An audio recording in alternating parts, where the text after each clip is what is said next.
Picture a toddler traveling alongside hardened Roman legions in Germania. His parents dressed him in a custom miniature soldier's uniform, right down to the heavy, hobnailed boots called caligae. The amused troops affectionately nicknamed the boy Caligula, literally little boot.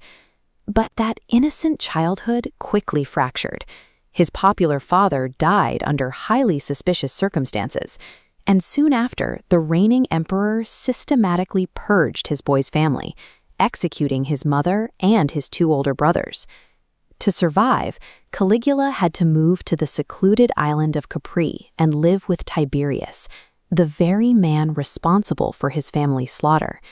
He spent years carefully masking his resentment, performing a role of submissive loyalty so convincingly that even the paranoid Tiberius never suspected the rage beneath the surface. When Tiberius finally died in 37 AD, he left behind a massive power vacuum. Stepping into it was the 24-year-old Caligula. His first months in office were highly successful. He abolished the harshest taxes, recalled political exiles who had been banished by his predecessor, and paid out generous bonuses to the military. The Roman public and the Senate rejoiced. After years of grim treason trials, they viewed this young, energetic son of a beloved general as a long-awaited savior. However, the stability of the entire empire now rested on a man who had spent his formative years in a state of constant, suppressed terror. This timeline shows his 4-year reign. For 7 months, the trend is steady and positive.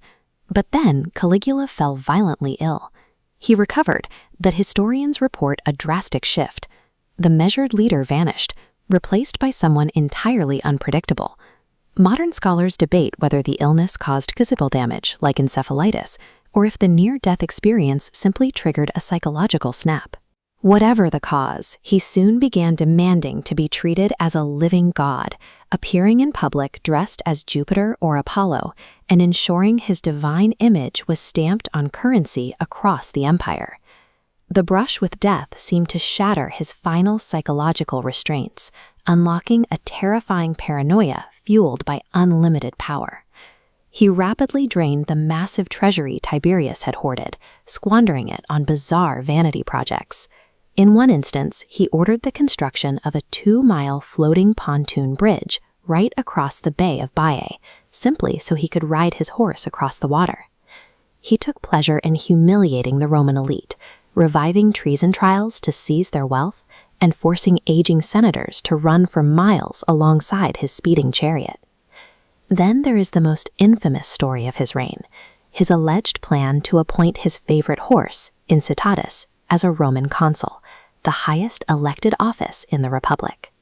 During a stalled military campaign in the north, he supposedly marched his legions to the coast, ordered them to attack the ocean waves with their swords, and had them collect seashells in their helmets as plunder from the sea. Whether these acts were the result of literal madness or calculated malice, the outcome was the same, a chaotic reign of terror that alienated every pillar of Roman power. By 41 AD, his financial ruin and public insults sparked a deadly conspiracy between the Senate and his own bodyguards. On January 24th, the Praetorian Guard, the very men sworn to protect him, cornered Caligula in an underground corridor beneath the Palatine palaces. The ambush was led by an officer Caligula had relentlessly mocked. In the dark, the guards stabbed the emperor to death before hunting down and murdering his wife and infant daughter. The assassins hoped this would restore the Roman Republic, but instead, the guards simply found Caligula's terrified uncle, Claudius, hiding behind a palace curtain, and declared him the next emperor.